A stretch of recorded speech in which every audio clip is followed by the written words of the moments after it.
Scott joins us now representing Rensselaer, Columbia, Washington, Bethlehem, also in Albany County. Scott, Yes. We really appreciate you joining us here tonight. Oh, thank you, Tom. I'm really glad to be here. Yeah, so we will start with the news of just the last hour. You're a New York State Republican Assemblyman. You just hear that Donald Trump's been guilty on 34 felony counts. Just what's your immediate reaction to that since you're here with us in the studio tonight? Well, I'm not surprised. I mean, I think that we all went into this with open eyes, and we knew that it was going to be a challenge for Donald Trump to overcome this issue. What my main concern is about this is the potential to use political lawfare in our system, where we use the legal system against our political opponents. And I don't want to see that happen now on the opposite end again and just continue this. I think we as a country over the past, 15 years it seems, have been a country that's divided. And I think that this just continues that trend as opposed to doing what we really need to do as a country, which is unify. Do you think Donald Trump should be the nominee as a Republican now that he has been convicted, regardless of how that happened? Well, I think that our process is set up so that the people get to decide that. And if people decide that, then he will be the nominee. And then, you know, who knows what'll happen? Will he legislate or be the executive from jail?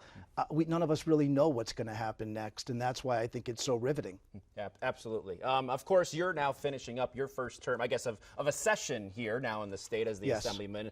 Represent mainly Rensselaer County, as mentioned some of those others. For you, now that you're almost through your second session, what have you learned about state government, as you were a Rensselaer County legislator for a long time too? Well, I think that, as you know, and as some people know who are watching, I'm really a citizen legislator. I've only been in politics now. This is my 6th year. I've enjoyed it very much. But when I first got involved, I really didn't know how politics worked exactly. And I learned a lot being on the Rensselaer County legislature. And that was really, truly a privilege. And it was a privilege because we were able to work together and do things for people. We were able to pave roads. We were able to cut taxes. We were able to build senior centers. And those things all touch our community firsthand. In the state legislature, it's somewhat different. We're focusing right now on many inane and mundane type of subjects that don't really impact us in a positive way. And that's one of the things that's most concerning to me. I think the best example that I could give is that I really enjoy eating hot dogs, but if I went to the hot dog manufacturer, I don't know that I would enjoy them as much. And that's kind of how it is in the legislature when you're watching the hot dogs be made. Okay, that's a good metaphor, I guess you could say, from your perspective. Yeah. You mentioned some of the things that are being talked about right now. Social media has taken up a lot of the air in the room when it comes to regulating algorithms and what have you, and that could be something that's acted on before the end of the session's done by the end of the next week. What is your stance on that, and should there be more regulation around these algorithms, especially when it comes to kids? Well, I think that you know, after talking to me through these last year and a half, that I'm somebody who's for less regulation on a lot of different avenues. But the social media really, really concerns me. Concerns me as a dad, it concerns me as a legislator, concerns me as a citizen, not just for kids, for everybody. And I think that we really need to get a handle on it, because right now, when you're seeing a substantial increase in mental health issues that potentially could be a direct result of social media activity, then I think we need to do something about it. So I'm hopeful that we'll be able to do something about it moving forward. Do you think what's on the table right now is a realistic approach to actually getting something done? Because sometimes you see a big idea and then the can's kicked down the road. Well, I think that's the case with a lot of issues in New York State, and especially during an election year. What I find is they don't like to take up controversial topics. I don't pick the calendar, and if I did, maybe it would be different, but I don't. And so it's at the speaker's, wishes. And if he chooses to bring it to the table, then we'll vote on it, and let's see what happens. What's the biggest difference between working in that majority in the Rensselaer County legislature and then working in the minority in the state of New York as a Republican? Because I'm sure there's a difference there. There's a huge difference in being in the majority as opposed to being in the minority. You Yeah. control the calendar, you control everything. And in doing so, it becomes a much more satisfying experience. It really does. As a minority member, you have to learn to be a little bit more cagey in getting things done. I'm lucky. I'm a business person. I've been in the area for the majority of my life. I've lived in the district for the majority of my life. Yeah. Even coming back here to Niskayuna, I love it, and I already had to stop by the high school on the way here. Yeah. But the fact is that in the majority, you can pick and choose the legislation. You can pick and choose the direction that you want to go. The minority, you don't have that option. And so in order to get things done, you have to form relationships. And that's where I'm lucky that I've had that skill set. Yeah. And that's what I built my businesses on. And because of that, I've been able to accomplish certain things. And, you know, it's not good being in the minority, but there's also a role. And for me, it took me a little while to understand that role and to get used to that role. I think I have a lot of great ideas. And I say, how come they don't ask me? It's because they don't want to ask me. But just as an example, with cannabis, okay, the cannabis rollout. Yeah. Here you have a member out of 150 people who's been in the kind of business that's sold an excise tax product, that's had to deal with IDing people, that's had to deal with all of these different issues that they're going to go through now. Definitely cigars, right? Yes. The cigar business, what you started. Yep. It makes sense to me to ask me and to work with me and to say, these are what the pitfalls are. Because our industry changed dramatically over the years, and we favor that industry now. So as an example, we just passed a bill today that said if you're a cannabis distributor, then you only have to pay your taxes once a year. Every other business has to pay it either monthly or quarterly. Some, like the cigar business, you have to pay the tax up front. And it's a very challenging situation to share with people the small business owner lifestyle. Yeah. And what I feel is that a lot of members don't understand that. They don't understand what it's like to get a paycheck and not be able to cash it until December. That was me. I had a stack of paychecks in my underwear drawer that I would put in every week. I'd put in my paycheck. And then once December came, when I made enough money, I could actually cash those checks then. These are challenges that we have as business people. And I really think that the small business owners have a huge impact in our society. Yeah. And I really feel that the state of New York has to wake up and really work with them, because if they don't, there's going to be significant issues in our state, significant issues. Where did you find, how were you able to grow then? How can your framework for how you grew your business, how can you apply that now? Like you said, you're not always asked, but here's an opportunity. How did you grow yours that you think can be reflected in how laws are made? So let's just change that question a little bit in terms of legislation yeah, to being an assembly person. Okay, yeah. Okay. Because you got to work within the system you're in. Yeah.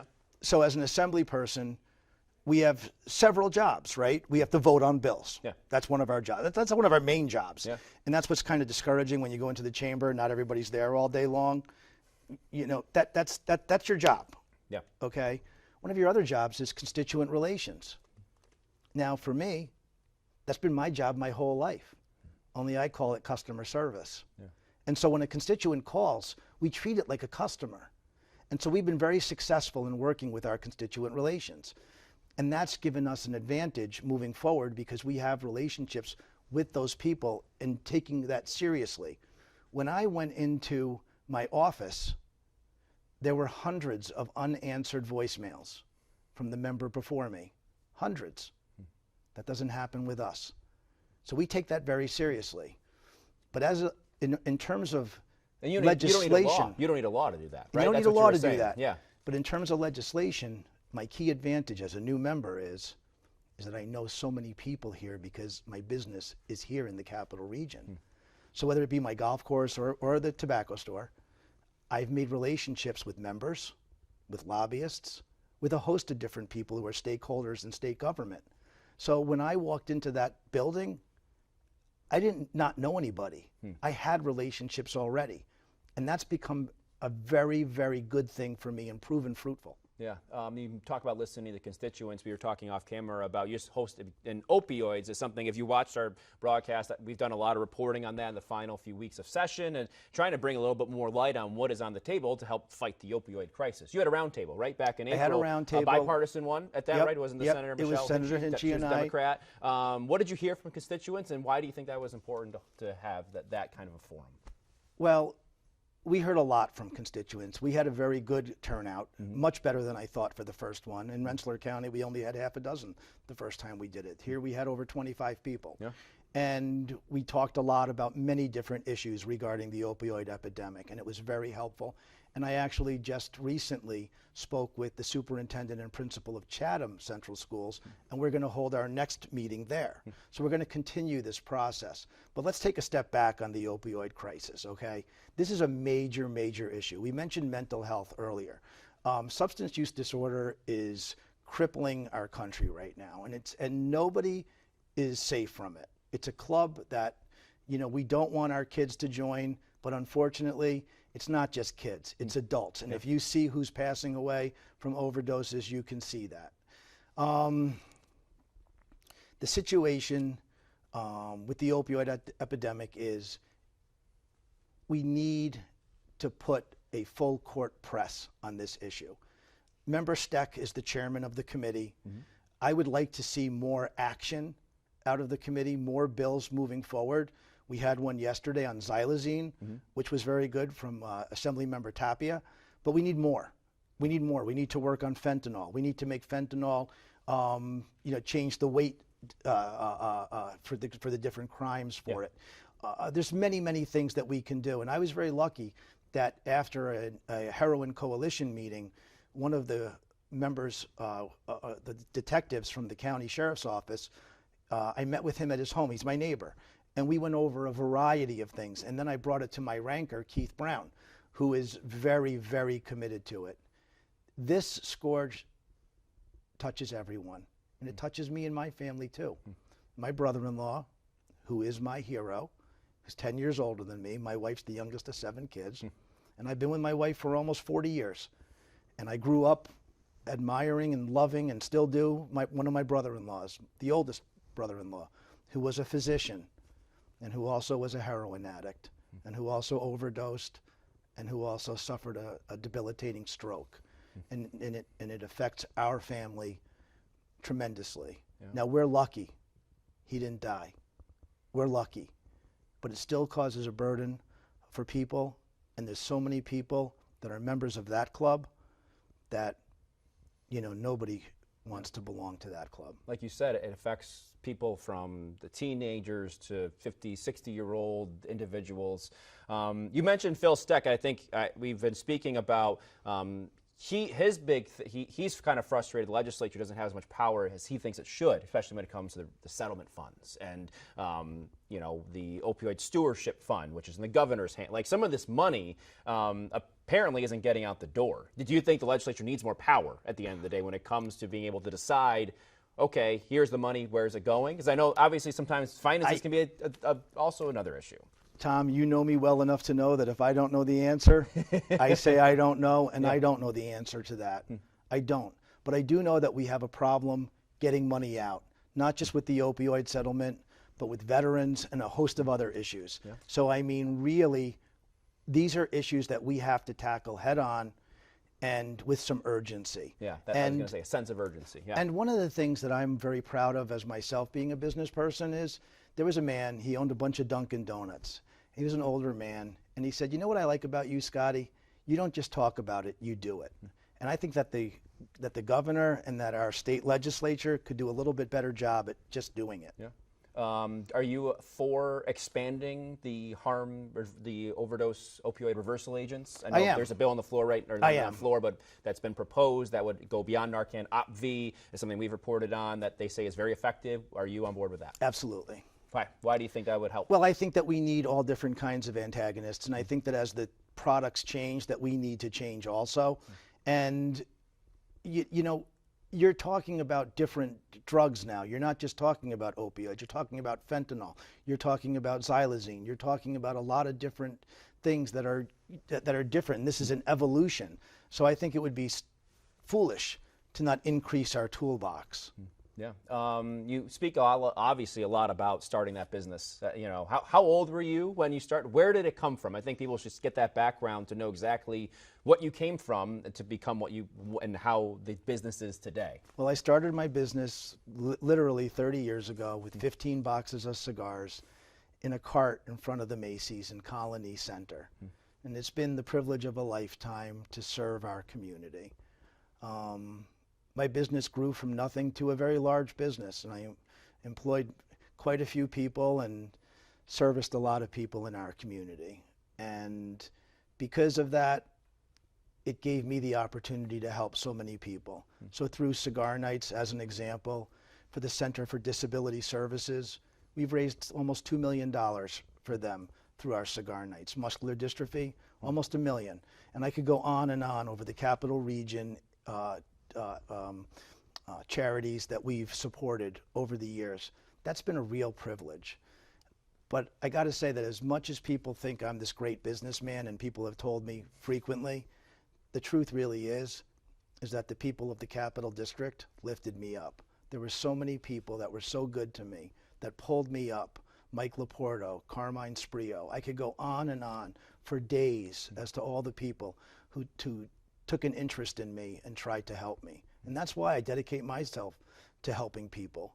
You know, it's easy to say when you are somewhat successful that money doesn't matter, but what really has given me the most satisfaction in my life is helping people.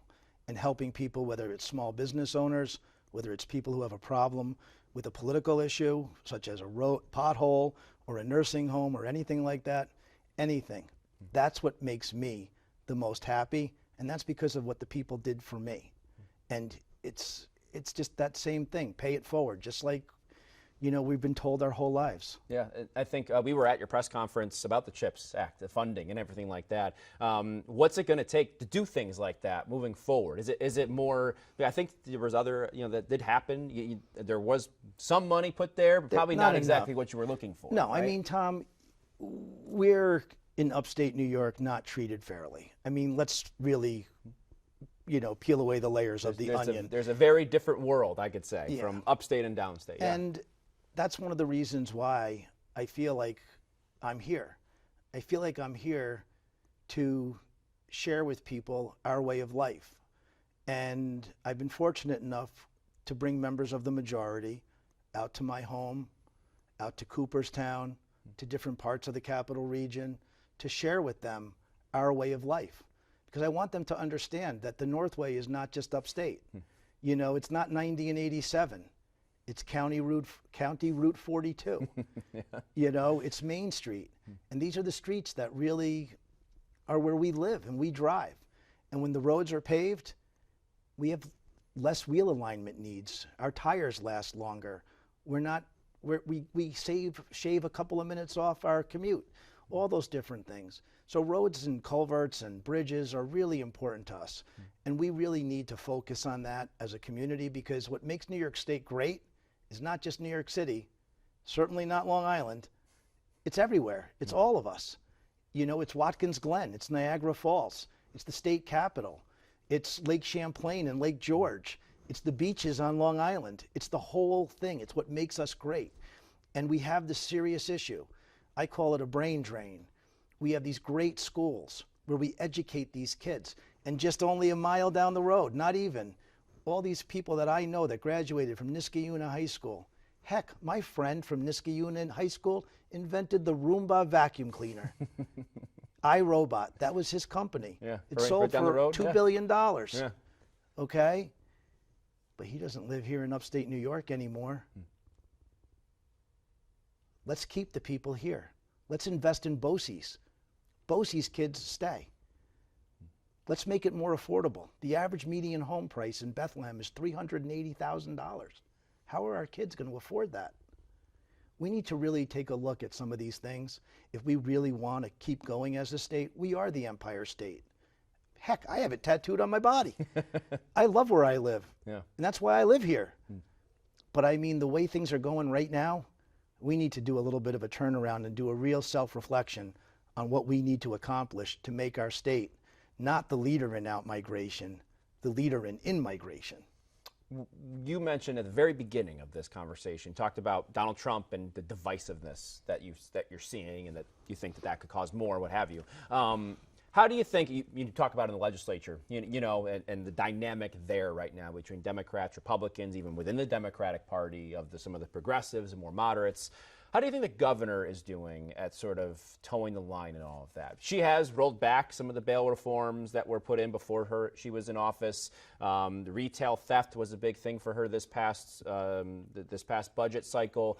How do you think that the governor is trying to work towards some of that, to bridge those gaps? Where do you think she is when it comes to working with both parties, both conferences? I think that she's held hostage by the left wing of her party. And I think that so is the speaker in some ways as well. And it's a challenging situation when you have a caucus of 102 people to make everybody happy. Yeah. And, it comes down to, how are we as a state going to do what's right for the majority of the citizens, not the few? And that's what it seems like is what's going on right now.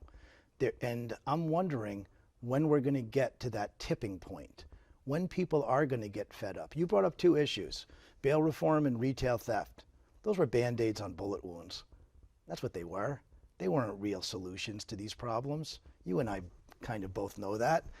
I mean, we have issues throughout our state, and we have county sheriffs standing up saying that and DAs, the DA of Albany, David Soros, if you don't even listen to your own people, how are you going to listen to the Republicans? So I think that we have a long way to go towards working together. I just want to add one thing.